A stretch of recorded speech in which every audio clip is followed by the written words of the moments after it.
Hey everybody, welcome to the BWC Online Bible Study. Today we are looking at Genesis chapter 47. As we look at Genesis 47 today, we're going to be talking about God's provision. We're going to be talking about the legacy that we leave behind for the next generation. And so as we begin to look at this chapter today, we'll break that down as we go through. But the hope is that we're really becoming more comfortable in our Bible, in the Word of God, and opening up that Word and understanding what is going on, and instead of just kind of choosing a verse here and there, just kind of plowing our way through it and learning some of the history and the story, and then at the same time some life application. How do we put this into play in our own lives? How do we look and learn from those that have gone before us, from the lessons that the Lord has left for us in His Word, so that we can just walk in our purpose, the things that God has called us to do. And so we're going to read along. We'll start off in verse 1. It says, "Then Joseph went to see Pharaoh and told him, 'My father and my brothers have arrived in the land of Canaan. They have come with all their flocks and herds and possessions, and they are now in the region of Goshen.'" This is where Joseph had told them to go, because Joseph has been in Egypt. He's been ruling. He knows the best parts. And so he's setting his family up for success. He's sending them to a place that's going to be a blessing to them. It says, "Joseph took 5 of his brothers, and then he presented them to the Pharaoh. The Pharaoh asked the brothers, 'What is your occupation?' And they replied, 'We are servants and are shepherds, just as our ancestors. We have come to live in Egypt for a while, for there is no pasture for our flocks in Canaan. The famine is very severe there. So please, we request your permission to live in the land of Goshen." And like I said before, this is what Joseph had told them to say when they came into the Pharaoh. This is the place that Joseph had told them to go to. If you remember, so long ago, Joseph had that vision, that dream, that all of his brothers would bow down to him, and they became very jealous. And instead of appreciating what the Lord was trying to do and trying to understand what the Lord was telling them, they fell into this pit of jealousy that led them down all kinds of wrong paths and doing things that they shouldn't have done. But in the end, it wasn't just about Joseph being exalted. It was about their family being saved and God using Joseph to provide for all of them. So it wasn't just God playing favorites with Joseph. He was going to use Joseph to get them in position for the blessing that they were going to receive. And so, just when I step back and I look at that, in my own thoughts, like if you see somebody around you that is maybe promoted or excelling in an area, and you're just not in that place yet, or God didn't put you in that position that you feel like you should be in, just understand that God has a purpose and a plan. He's the one who decides who's going to be set forward, and He's the one who decides who needs to be in what place and what position. And not to say that people don't ever get involved in that and mess that all up, but there are times when you'll see that happen in your life, and you've got to learn to lean in and trust in God in those moments, because there will be a day when He's going to use you for a purpose, and He's going to put you in position for something, and you have to be ready for that day. Sort of like an arrow that's in a quiver. You don't pull them all out at the same time. You're going to pull them out one at a time as they're needed. And so it is that God wasn't just doing this to humiliate the brothers or to put Joseph as the favorite. God was putting Joseph in position to bless the entire family. And it says, "Then Pharaoh said to Joseph, 'Now that your father and your brothers have joined you here, choose any place in the entire land of Egypt for them to live. Give them the best land of Egypt. Let them live in the region of Goshen. And if any of them have special skills, put them in charge of my livestock too.'" So not only are they going to be in charge of their things, they're also going to get to be in charge of some of the things that belong to the Pharaoh. It says, "Then Joseph brought his father Jacob and presented him to Pharaoh, and Jacob blessed Pharaoh." Okay, so we see here Jacob is the father. When you hear about the nation of Israel, you'll hear about Abraham, Isaac, and Jacob. And Jacob comes in and he's really kind of taking his rightful place as head of the nation of Israel, as the Pharaoh doesn't bless Jacob, but Jacob blesses the Pharaoh. And so we see here that, the Lord is being exalted.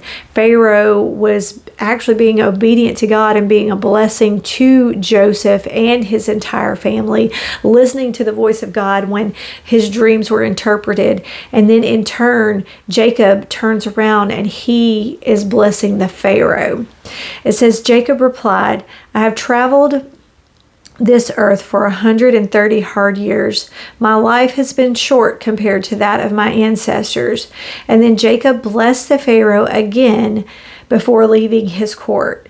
So Jacob has walked through some very hard seasons, and he's acknowledging that here. He's coming to a very humble place in his life, even though he is the one that the Lord has spoken to. He has given him direction. He still acknowledges the fact that he's been through some things. And we see that here. It says, so Joseph assigned the best of the land of Egypt, the region of Ramses, which was the land of Goshen, to his father and his brothers, and they settled there, just as Pharaoh had commanded. And Joseph provided food for his father and his brothers in amounts appropriate to the number of their dependents, including the smallest children. And so we see here the blessing being poured down from generation to generation. It wasn't just the older ones that they considered, it was the ones coming up behind. We need to remember that as people who are called of God, people who love the Lord, who are called according to his purpose, that it's not just about our generation, it's the ones coming up behind us. We need to be pouring into them. We need to be providing for them. We need to be looking out for them, discipling them, bringing them up into the place that God has called them to be. Because if it becomes just about us, then when we fade away, what's going to be left? We have to make sure that we're not just keeping this to ourselves. We've been gifted with certain talents and abilities and things that the Lord has placed on the inside of us, which is very important. We need to use those things for God, but we can't get foolish and believe that it stops with us. Because if it stops with us, then where will the next generation be? So you should always be bringing someone up behind you. You should always be bringing someone alongside of you. You should always be preparing that next person for the next step and the next place as you move ahead in your relationship with God. Joseph's leadership during the famine is the next part. Meanwhile, the famine became so severe that the food was used up. The people were starving throughout the lands of Egypt and Canaan. By selling grain to the people, Joseph eventually collected all the money in Egypt and Canaan, and put the money into the Pharaoh's treasury. When the people of Egypt and Canaan ran out of money, all the Egyptians came to Joseph. Our money is gone, they cried. Please give us food or we will die before your very eyes. So Joseph replied, since your money is gone, bring me your livestock. I will give you food in exchange for livestock. So it's kind of like supply and demand here. They're needing provision. And so coming to a place of bartering instead of a place of just like financial payment for something, he's allowing the exchange for this. That happened during the Great Depression in the United States, where they would trade just the things that they had in order to give payment for something. And so they brought their livestock to Joseph and exchanged it for food. In exchange for their horses and flocks and sheep and goats and herds and donkeys, Joseph provided them with food for another year. But at the end of that year, the next year came again, and we cannot hide the truth from you. Our money is gone, our livestock and our cattle are yours. We have nothing left to give but our bodies and our land.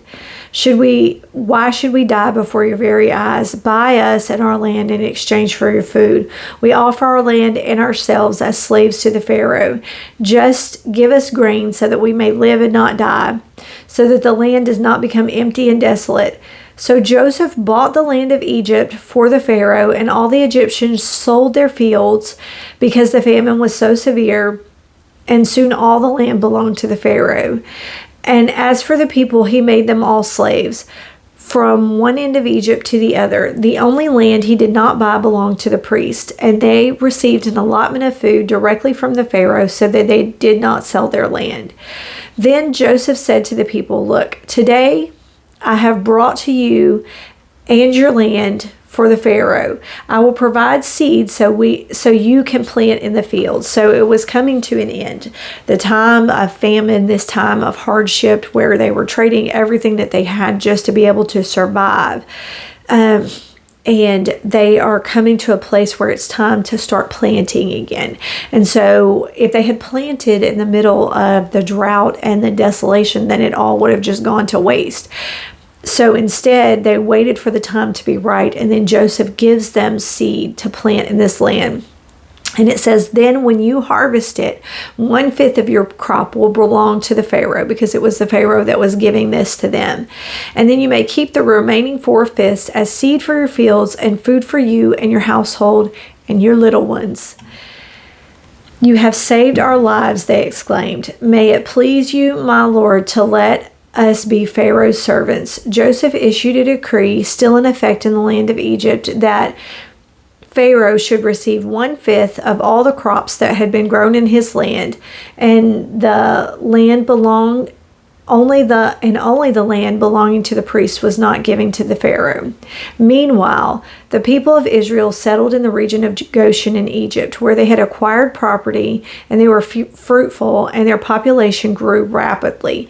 Jacob lived for 17 years after his arrival in Egypt. So he lived 147 years in all. So, Jacob was at the point of death when it was that they came into Egypt in the first place.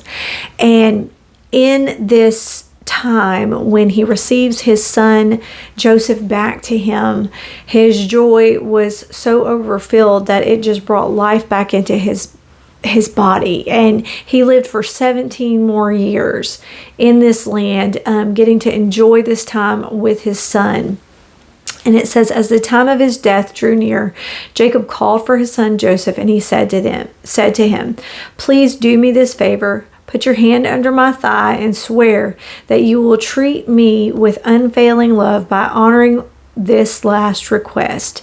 Do not bury me in Egypt. When I die, please take my body out of Egypt and bury me with my ancestors."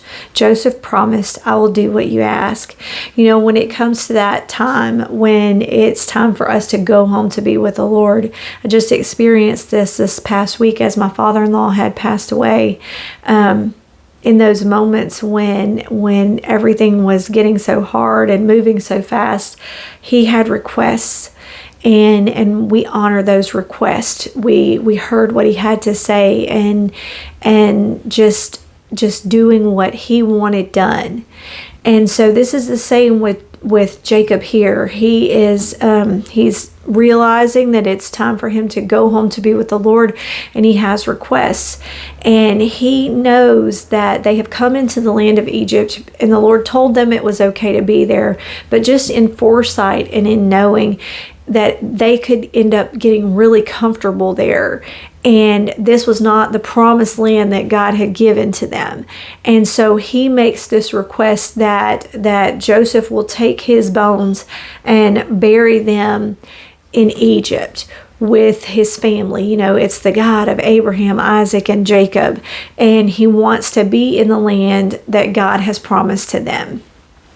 And so that's what's going to happen. And Joseph honors that because he loves his father and he cares about what he wants. He says, "Swear that you will do it." Jacob insisted. So Joseph gave his oath, and then Jacob bowed humbly at the head of his bed.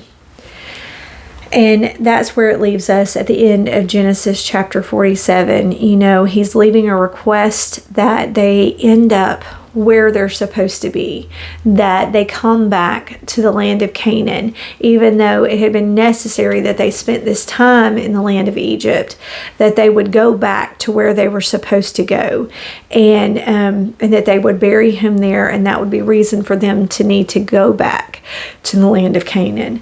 So that's what I'm going to leave you guys with today, Genesis chapter 47. keep pressing into God. You know, Jacob in his lifetime experienced so many ups and downs. He experienced tragedy and loss and restoration at the same time. If he had given up in the middle of the tragedy and the loss, then he would never have experienced the restoration. God's always got a brighter day for you. He's always got a better day for you. And if you're in the middle of the struggle right now, I just want to encourage you not to give up. Lean into God, press into God, trust that His plans are higher than your plans. His ways are higher than your ways. Things that you don't understand, He will use and turn around to be some of the biggest blessings in our life. And so, and as we bring up that next generation behind us, let's leave them with something good.